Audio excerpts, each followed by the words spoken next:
የምድረ በዳው ፀሐይ በሚቃጠልበት አሸዋ ላይ በሺዎች የሚቆጠሩ የንጉሱ ሰራዊት በውሃ ጥም ተቃጥለው አንድ ያገኙትን የውሃ ማጠራቀሚያ ተንደርድረው ሲጠጡ አንዱ በአንዱ ላይ እየወደቀ በጭካኔ ሲያልቁና ሲረግፉም ይታያሉ።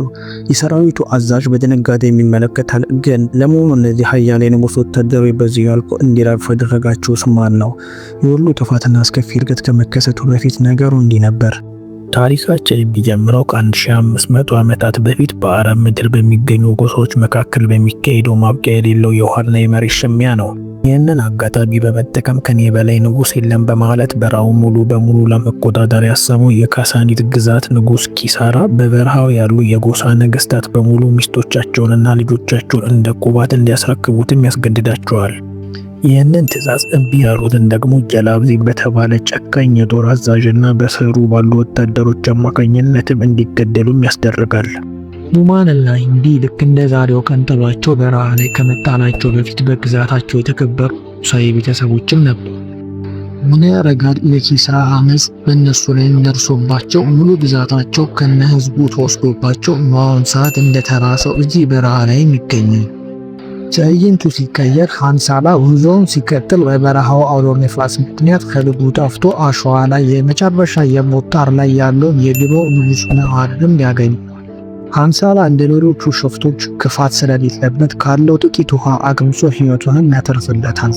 ንጉሱም ውለታውን ለመክፈል የወርቅ ሰይፉን ሰጥቶት በዋሻ የደበቀውን እጅግ ብዙ የወርቅ ሀብት የሚሰጠውን ቃል በመግባት ወደ ታማሚው የሻያን ግዛት ሊወስደውም ይጠይቃል። ሃንሳላ ወርቁን ለማውጣት ወደ ዋሻው ሲጠጋ በድንገት ከኋላው ጭንብል ባረገ ሰው ጥቃትም ይሰነዘርበታል። ይህ ሰውዬ ከየት መጣ ሲባል በድንገት መደባደብ የጀመረው ቀላል ያልሆነው ሃንሳላ ደግሞ ተፋላሚውን አሸንፎ አንገቱ ሊቆርጦ በነበረበት ሰዓት ይህ ፊቱን የሸፈነ እንግዳ ሰው የንጉሱ ልጅ ሂንዱ ሆናም ትገኛለች። ሃንሳላ ጥቃት አድራሹን በቀላሉ አሸንፎ መሬት ላይ ሲጥላትና አንገቷን ሊቆርጣት ሲል ጭንብሏ ወልቆ አጥቂዋ የንጉስ ኑዑማን ልጅ ልዕልት ሂንድ መሆኗንም ያውቃል። ሂንድ በጥፊ ምና ሁለተኛ ጥቃት ልትሰነዝር ስትል ንጉስ ኑዑማን ደርሶ ያስቆማታል። ንጉሱና ልዕልቲቱ ካደገኛ የካሳንዲ ቅጥር ነፍሰ ገዳዮች እየፈተኑ ማምለጣቸውን የተረዳው ሃንሳላ ራሱን ከችግር ለማራቅ ጥሏቸው እንዲሄድ ይነሳል። ነገር ግን ንጉሱ ኑዑማን የተሸሸገውን የወርቅ ሀብት ከፊሉን አሳይቶ እስከ ሻያን የጎሳ መንደር ድረስ በጥንቃቄ ካደረሳቸው ሀብቱን በሙሉ እንደሚሰጠውም ቃል ይገባለታል።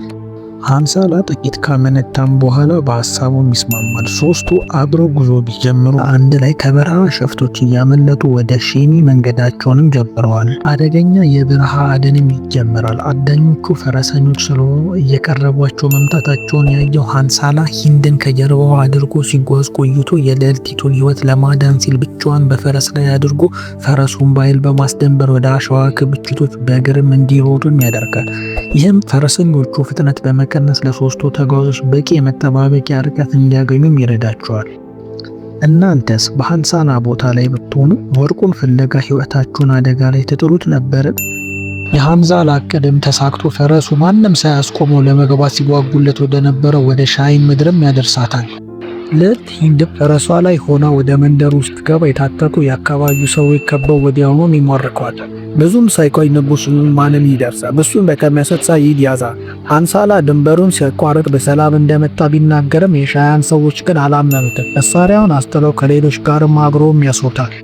የጎሳውም አባል የሆነው ኦፍ የውጭ ጠላቶችንና ነፍሰ ገዳዮችን የምንደራጀውን ይዛት የመጣች ይዞ ይሳደባል። የጎሳው መሪ ሐኒፍ እንደ እንግዳ ሊቀበላቸውና ሊያነጋግራቸው ሲል አደገኛው የካሳኒድ የጦር አዛዥ የሆነው ጀላብዚን ከነሰራዊቱ ከተማዋ ላይ ይደርሳል። ጀላብዚን እነዚህ ሰዎች በንጉሱ የተሸነፉ በመሆናቸው ልዕልቲቱን አሁን አሳልፈው እንዲሰጡትም በቁጣም ይጠይቃል። ቺፍ ሃኒ ግን ኑዑማንና ሂንድ አሁን የእሱ እንግዶች በመሆናቸው አሳልፈው እንደማይሰጥም ይናገራል። በሐኒፍ መልስ የተበሳጩት ጀላብዚን ንጉስ ኑዑማንና ግዛቱ በንጉስ ኪስራ ከተወሰደበት ጊዜ ጀምሮ ንጉስ አለመሆኑና ሂንድና አባቷ የንጉሱ ባሪያዎች መሆናቸው ሊወስዳቸው እንደሚችል ይናገራል።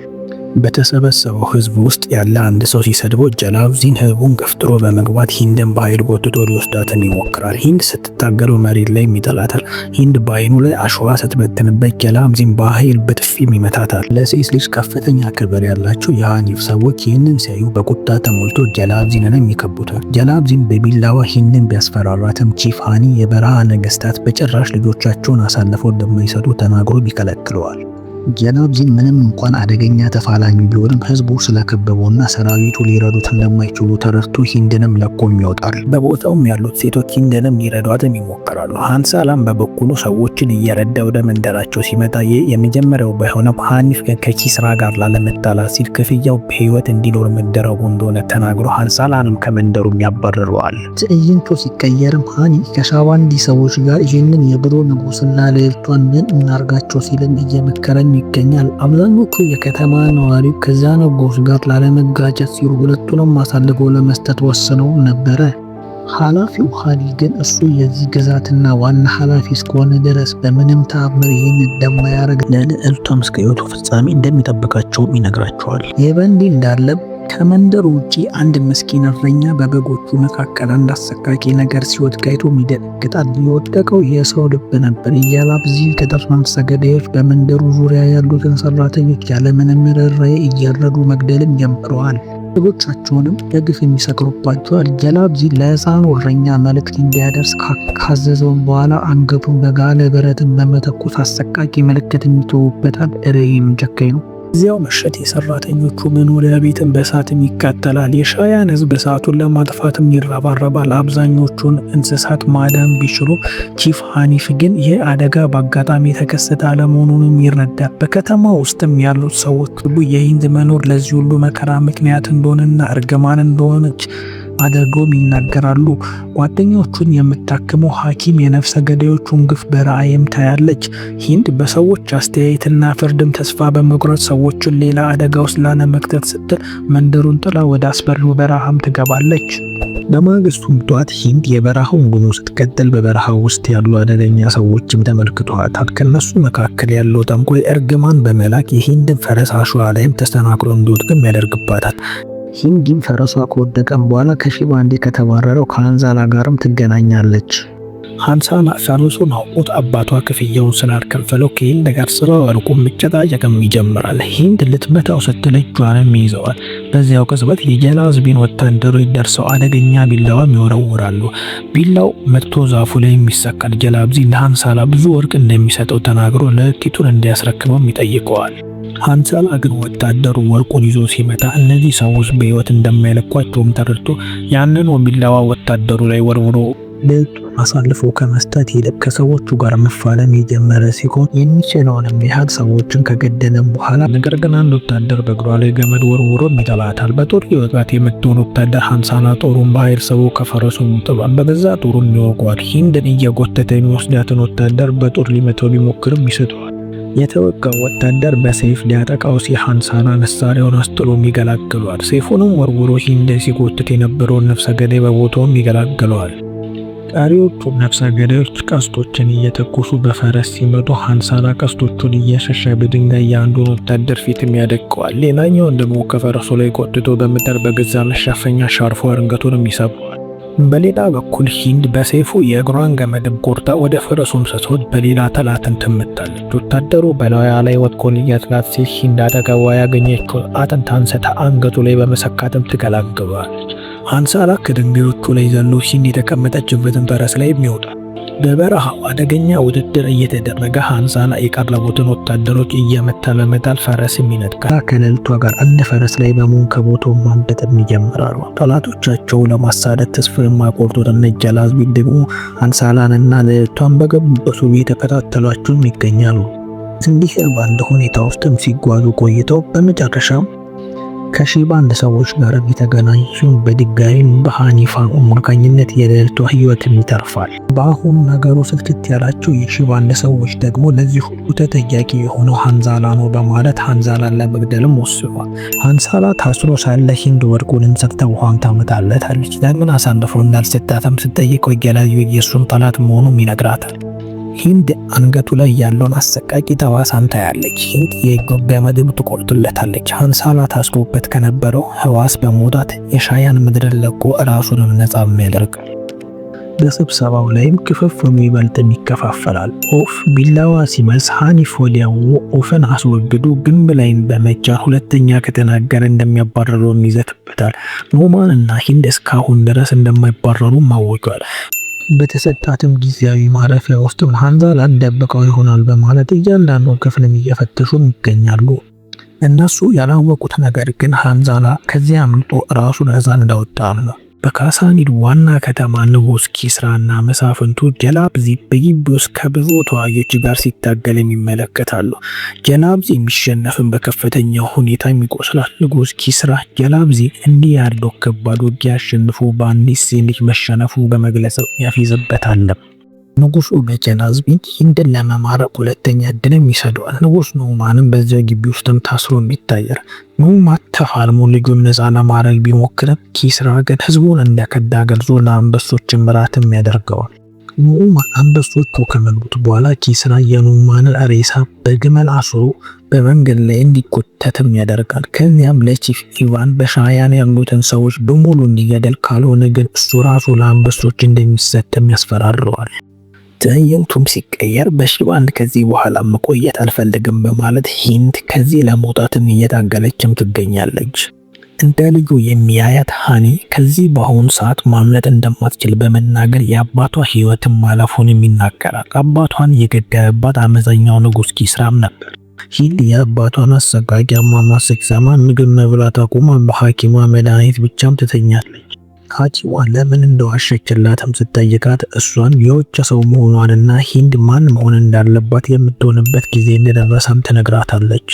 ሂንድ ራሷን ለበቀል በማዘጋጀት የአባቷን ግዛትና ህዝብ ለማስመለስ ከአንድ እረኛ ልጅ ጋርም ጉዞዋንም ትጀምራለች። በበረሃው አሸዋ አውሎ ነፋስ ውስጥም ሲገቡ አውሎ ነፋሱን ለማለፍ ሲታገሉ ከሃንሳላ ጋር ይገናኛሉ። ሃንሳላ ወዲያው የንጉስ ኑዕማን ቃል ገብቶለት የነበረውን የወርቅ ሰይፍን ከሷም ይቀበላል። ሃንሳላ ወርቅ መቀበል ብቻም ሲሆን ሂንድ በምታደርገው ጉዞ ላይ መሰረታዊ የትግል ትምህርቶችንም እያስተማራት ጉዟቸውንም ይቀጥላል። ከቀናት በኋላም ልዕልቲቱ በረሃውን አቋርጣ የአባቶቿ ምድር ላይ ትደርሳለች። በቦታው የነበሩት የትዕቢተኛው ንጉስ ወታደሮች አንገቷን ሊያርዷት ሲሉ የእነዚህ ሰዎች ግፍ ስልችት ያላቸው የከተማው ሰዎች ተቃውሟቸውን ማሰማትም ይጀምራል። ሃንሳላና እረኛው ሲደርሱ ህዝቡ በሙሉ ጫማውን እየወረወሩ ወታደሮቹን እንዲወጡ ይጮኻሉ። ሃንሳላ በሰይፍ ወታደሩን ለሁለት በመቁረጥ የልዕልቲቱን ደህንነትም ይጠብቃል። ህዝቡ ነፃነቱን ፈልጎ ወደ ተቃውሞም ይገባል። ሂንድ የፈረሰውን ቤተሰቧን ቤት አግኝታ የአባቷን ፍሬን በመቅበረብ ትሰናበታለች። ሃንሳላ የተባለውን ወርቅ ቢያገኝም በነጸብራቁ ራሱን ሲያይ ሀሳቡን ይቀይራል። ምንም እንኳን ህዝቡ ለመፋለም ሞራል ላይ ቢሆንም ይህን ሁሉ ነገር ያስጀመረችው ልዕልቷ ሂንድ ግን ተስፋን ቆርጣለች። እነዚህ ጨካኞች በምንም ተአምር ማሸነፍ አልችልም ብላ ተስፋ ቆርጣ ተቀምጣ በነበረበት ሰዓት ልክ እንደ ልጁ የሚያያት የሻባንዲ መሪ የሆነው ሃኒፍ ወደ ቦታውም ላይ ይመጣል። ሃኒፍ ሲመጣ ብቻውንም አልነበረም፣ በርካታ ሰዎችን ከጎኑም ይዞ መጥቷል። እንዲሁም ከሻባንዲ ጋር የሚተዋወቁ በርካታ ጎሳዎች ወደ እነሱ የመጡ ሲሆን በአሁኑ ሰዓትም ራሳቸውን ለፍልሚያ ማዘጋጀት ይጀምራሉ። ሁሉም ተጓዦች ወደ አልሂራ መቃብሮች በመሄድ ለታላቁ ውጊያም ሲዘጋጁ ሂንድ ከሐኪሟና ከሌሎች ጎሳዎች ጋርም ትገኛለች። የካሳኒድ ሰራዊት በሩቅም ሲመጣም ይታያል። ቺፍ ኢቫን ከሂንድ ጋር ለመጋፈጥ ቢመጣም ሂንድ በውሃ ምንጭ አቅራቢያ የመዋጋት ታላቅ ስልትም ታቀርባለች። ሁሉም ጎሳዎች በደስታም ደግፏታል። ጎሳዎቹ ለቀናትም ሲጓዙ የካሳኒድ ወታደሮች በበረሃው ግፍ ማድረጋቸውን ይቀጥላሉ። ሃንሳላ ግን በጦርነቱ የመሳተፍ ፍላጎት ስለሌለው መንገዱን ለብቻው ለመቀጠልም ይለያቸዋል። ሃንሳላ ወደ ቤተሰቡ መቃብርም ሄዶ የአንገት ሐብሉንም ካስቀመጠ በኋላ የጠላት ሰራዊት ሲገሰግስም አይቶም ይደነግጣል። ሃንሳላ የታስማ ጎሳዎችን አስተባብሮ ወደ ጦርነቱም ይመለሳል። የሂንድ ቡድን ወደ ውሃ ምንጩም ሲደርሱ ከሌሎች ጎሳዎች ጋር ውጥረትም ቢፈጥርም ሐኪሟ ከምንጩ ውሃ አምጥታ አብረው እንዲጠጡ በማድረግ ለዚህም ሲባል በየመንገዱ ያሉትን እያንዳንዱን የውሃ ምንጮች ካደረቁም በኋላ በረሃው ላይ አንድ የውሃ ምንጭ ብቻ አስቀርተው እሱንም በመርዝ በክለውታል። ይህንን በሚያደርጉ ሰዓት እርስ በርሳቸው የማይስማሙ የጎሳ መሪዎች ሳይቀሩ ይህንን ክፉ ንጉስ ለመጣል ሲሉ እርስ በርሳቸውም ተስማምተዋል። የበንዲ እንዳለ ትዕቢተኛው ንጉስ አገልጋይ ጀላብዚን እሱም ትዕቢተኛ ስለሆነ እነዚህን ትንሽ ሰራዊት ማሸነፍ የማይከብደንም በማለት ጦርነቱን ብዙም አያቆየንም እያለ በርካታ እንኳን ውሃ ሳይዝ ነው የመጣው። በሌላ በኩል ከዚህ ጦርነት ራሱን አግልሎ የነበረው ሃንሳላ የታስማ ጎሳዎችን ከጎኑ አሰልፎ ወደ ጦርነቱ ለመቀላቀል መጥቷል። ታዲያ እነዚህ የተጠቆሙ ሰዎች ነፃ ለመውጣት የቻሉትን ያህል ሲዘጋጁ የትዕቢተኛው ንጉሥ ተላላኪ ጀላብዚን ግን አሁንም ድረስ እየናቃቸው ነው።